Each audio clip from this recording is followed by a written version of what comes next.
बनारस, जहाँ से ये सब शुरू हुआ और शायद यहाँ पर ये सब खत्म होगा।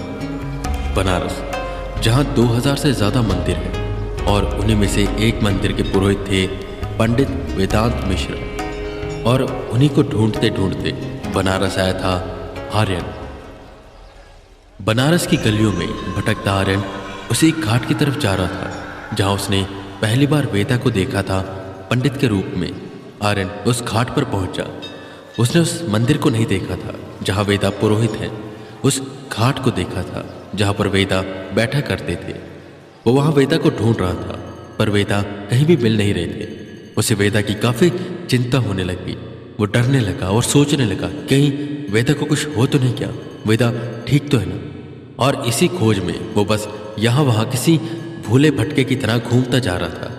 और उसे ऐसा घूमता देख वहाँ बैठे एक साधु उठे और बोले, क्या हुआ बेटे, कुछ गुम क्या तुम्हारा, या कोई तुम्हें मिल नहीं रहा?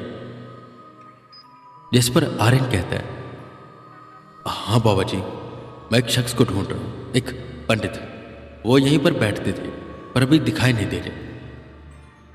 जिस पर हंसते हुए वो साधु उठ बोले, पंडित जो यहाँ पर बैठा करते थे, मतलब पंडित वेदांत ना, तुम उसी की बात कर रहे हो ना? आर्यन की आंखें चमकी, उसके मन में उम्मीद की किरण जागी और वो आगे आते हुए बोला, हाँ बाबा जी, पंडित वेदांत मिश्रा, कहाँ पर है वो भी? जिस पर वो साधु काफी देर सोचते हैं और कहते हैं, बेटा वो इतना ज्यादा तो यहाँ पर दिखता नहीं है, अपने मंदिर में भी नहीं होता। बहुत बार मुझसे लोग पूछने आते कि कहाँ पर है वो पंडित, पर उसका कुछ पता नहीं होता था। कभी वो मंदिर में होता था, कभी नहीं होता था। और जब भी आता और मैं उससे पूछता कि कहाँ पर गए थे, कहता हरिद्वार जाता है, सालासर जाता है। काफ़ी भला पंडित है, पर आज से करीबन 7 महीने पहले वो कहीं गया था। 2 महीने तक आया नहीं। मैं चिंतित होने लगा। फिर एक दिन अचानक से ही मैंने उसे देखा, यहीं स्नान कर रहा था। मैंने देखा कि उसको काफ़ी चोटें लगी हैं, उसका शरीर काफ़ी कमज़ोर लग रहा था। उसकी पीठ पर एक निशान था जले का, काफ़ी बड़ा निशान था वो। काफ़ी चिंतित हो गया। मैं उसके पास गया, मैंने उसे पूछा कि क्या हुआ तुझे? बस बता रहा था कि कोई एक्सीडेंट हो गया था, और बेचारा उस एक्सीडेंट के बाद काफ़ी बदल गया। उसके बाद ना हरिद्वार गया, ना सालासर, ना कहीं, यहीं पर रहता है। पर इस घाट को उसने छोड़ दिया। ये दूसरी तरफ जाओगे तो एक और घाट है, वहाँ पर वो बैठता है, भी जाओ तुम्हें मिल जाएगा वो। इतना बोल वो साधु वहाँ से जाने लगे। जिस पर आर्यन जेब से पैसे निकालकर उन्हें देता है। जिस पर हंसते हुए वो साधु कहते हैं, किसी भूले को राह दिखाने का और किसी भटके को किसी से मिलवाने का ये पुण्य होता है बेटा, इसके लिए हम पैसे नहीं लेते। बच्चे जाओ, भगवान तुम्हारा भला करे। आर्यन ने उनका आशीर्वाद लिया और ढूंढने लग गया वेदा को। उन साधु की बात से इतना तो पक्का हो गया था कि वेदा मरे नहीं है, जिंदा है, और बस आर्यन को उन्हें ढूंढना था। पर आखिर आर्यन वेदा को ढूंढना क्यों चाहता था? ऐसी क्या बात थी जिसके लिए आर्यन वेदा को ढूंढते ढूंढते बनारस आ गया? क्या ये बस स्नेह था, या कोई ऐसी समस्या थी जो आन पड़ी थी? पर खैर, ये तो बस आर्यन जानता था। और आर्यन ढूंढ रहा था वेदा को, और वो ढूंढते ढूंढते दूसरे घाट पर जा पहुंचा।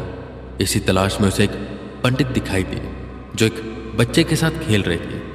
उस पंडित की पीठ आर्यन की तरफ थी, और आर्यन देख पा रहा था कि उसकी पीठ पर जले का निशान था। ये कहीं वेदा तो नहीं?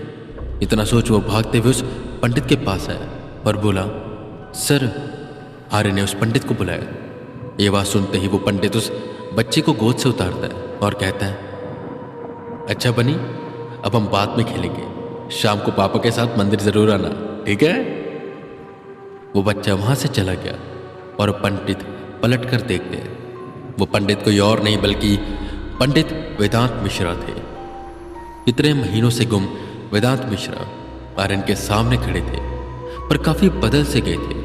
पहले उनसे मिलकर ऐसा लगता था कि उनके अंदर एक तेज है, एक पॉजिटिविटी है, पर अब वो सामान्य से थे।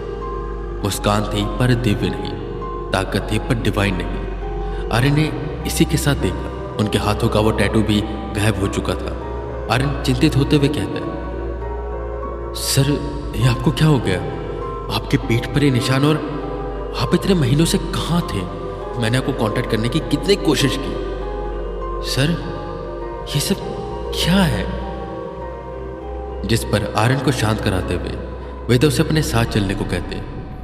वेदा आगे आगे जा रहे थे और आर्यन पीछे पीछे। वो मंदिर में पहुंचते हैं जहां वेदा आर्यन को बैठने को कहते और उसके लिए पानी और गुड़ लेकर आते। सर आपने मेरे सवाल का जवाब नहीं दिया। जिस पर वेदा मुस्कुराए और बोले, आर्यन काफी अच्छा लगा, तुम मुझे यहां पर देखने के लिए आए। मैं जानता था तुम मुझे ढूंढते ढूंढते जरूर आओगे। अच्छा लगा मुझे। और रही बात आर्यन, अब मैंने वो सब छोड़ दिया। अब ये वेदांत कोई वेदा नहीं है, कोई पैरानॉर्मल एक्सपर्ट नहीं, कोई गोस्ट हंटर नहीं। ये एक सामान्य पंडित वेदांत है। और इसी के साथ साथ मैंने WWS से भी एजेंट वी का नाम हटवा दिया, फाइलें जलवा दी, और सरकार भी यही चाहती थी। ये सुन आर्यन एकदम से चौंका और बोला, सरकार भी यही चाहती थी? मतलब ऐसा क्या हो गया सर? जिस पर वेदा ने आर्यन को सारी बात बताई। आर्यन एकदम से झटक सा गया।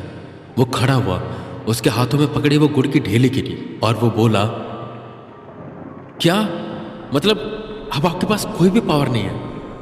मतलब वो जो आपको स्पिरिट दिखाई देती थी, आप उनसे लड़ते थे, अब कुछ भी नहीं?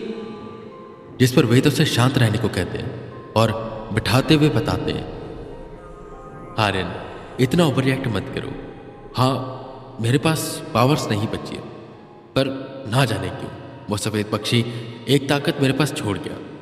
मुझे वो ताकतें, आत्माएं, प्रेत सब दिखाई देते, पर मेरे पास वो ताकत नहीं बची कि जिनसे मैं उन्हें कैद कर सकूं और उन्हें मुक्ति दिला सकूं, उनसे लड़ सकूं।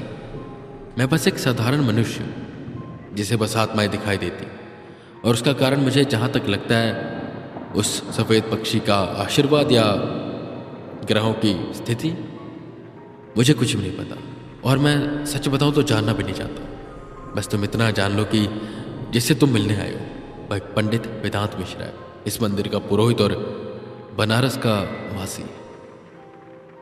जिस पर आर्यन बोलता है, सर भले ही आपके पास वो ताकतें नहीं हैं, भले ही वो सफ़ेद पक्षी आपके अंदर से सारी ताकतों को ले गया, पर आप वेदा हैं। आपके पास वो ताकत थी इसलिए आप वेदा नहीं थे, आप वेदा थे इसलिए आपके पास वो ताकतें थी।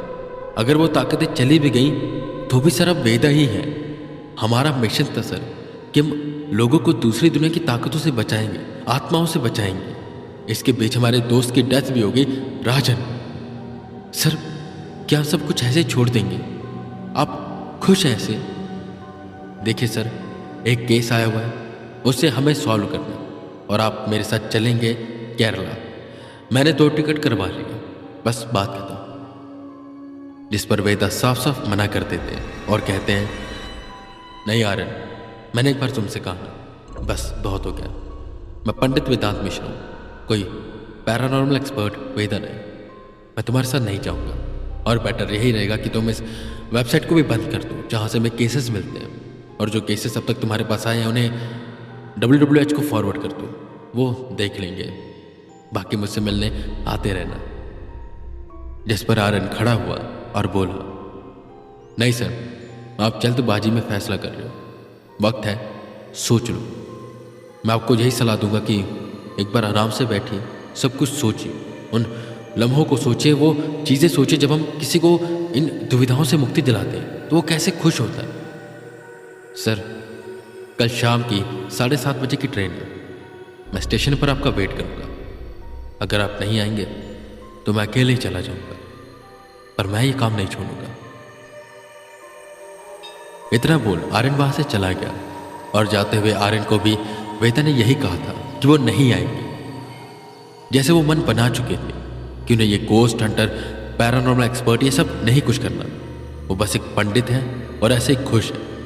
पर आर्यन का मन कहीं ना कहीं कह रहा था कि वो आएंगे, पर क्या वो सच में आएंगे?